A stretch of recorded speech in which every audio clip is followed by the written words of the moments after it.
Nós temos uma diretoria de financiamentos que tem como competência, como atribuição, facilitar, orientar as empresas associadas sobre as opções de financiamentos existentes no mercado.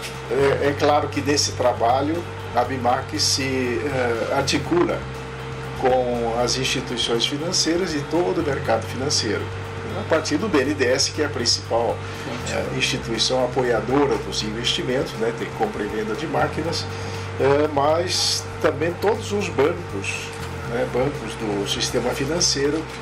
O Brasil não tem, quer dizer, não tem uma estrutura de financiamento como tem outros países desenvolvidos, por exemplo, né?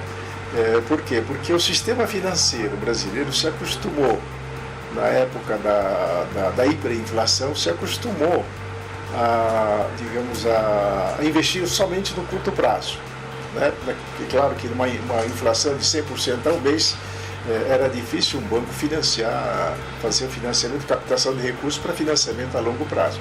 A culpa não é só dos bancos, não. A culpa é do próprio governo, que manteve, durante todo esse tempo, manteve altas taxas de juros, né, por problemas diversos.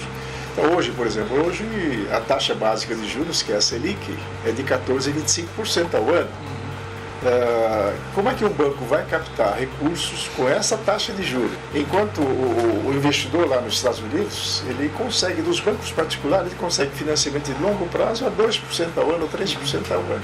E nós aqui, quer dizer, os investidores aqui no Brasil, precisam, quando procuram um banco comercial, um banco do sistema privado, o banco quer 25%, por quê? 14,5% é a taxa básica. Depois tem o spread, né?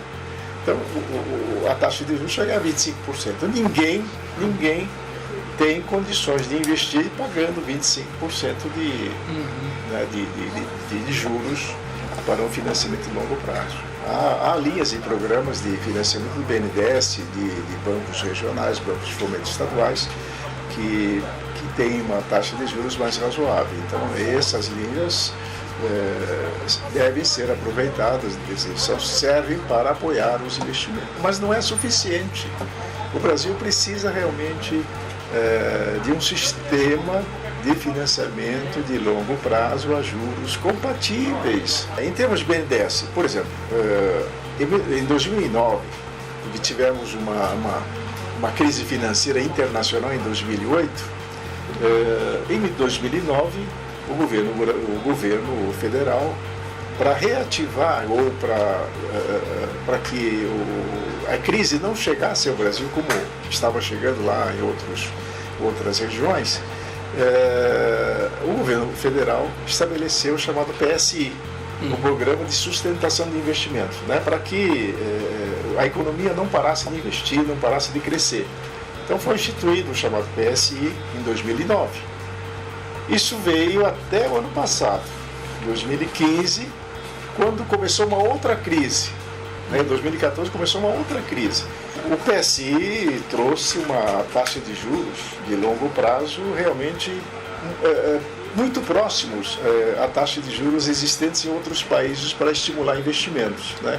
Então era uma coisa necessária para que o país continuasse investindo, porque a taxa de crescimento do Brasil, crescimento sim, mas a taxa de investimentos no Brasil é muito baixa. Nós estamos hoje beirando 18% do PIB, que é muito baixa para sustentar um crescimento que nós precisamos, né? A China, por exemplo, tem uma taxa de investimentos de 40% a 45% do PIB. Nós temos uma taxa de 18%. O BNDES capta recursos, o BNDES tem a incumbência de, por exemplo, investir 40% do FAT, dos recursos arrecadados pelo FAT, que é o Fundo de Amparo ao Trabalhador. Então 40% vai para o BNDES. Então é uma parte dos recursos que o BNDES tem para fazer os seus financiamentos. Mas o FAT custa a taxa da TJLP, que hoje está em 7,5%. É uma taxa alta para quem está investindo. Então, no PSI, o Tesouro Nacional, veio estabelecendo digamos, um subsídio, quer dizer, recursos, chamado recursos para equalização da taxa de juros, para que o BNDES pudesse emprestar ao tomador, né, às empresas, a taxas menores do que TJLP que o BNDES paga ao FAT. Okay. Tá certo? Então, eram subsídios. E graças a esse subsídio é que o BNDES financiava pelo PSI a taxa de começou com 2,5%, depois foi para 4%, 4,5%. O que nós temos hoje são financiamentos Finame, né, Finame do BNDES, que cobra juros variáveis de 7,5% no atual trimestre, mas que variam a cada 3 meses. Né?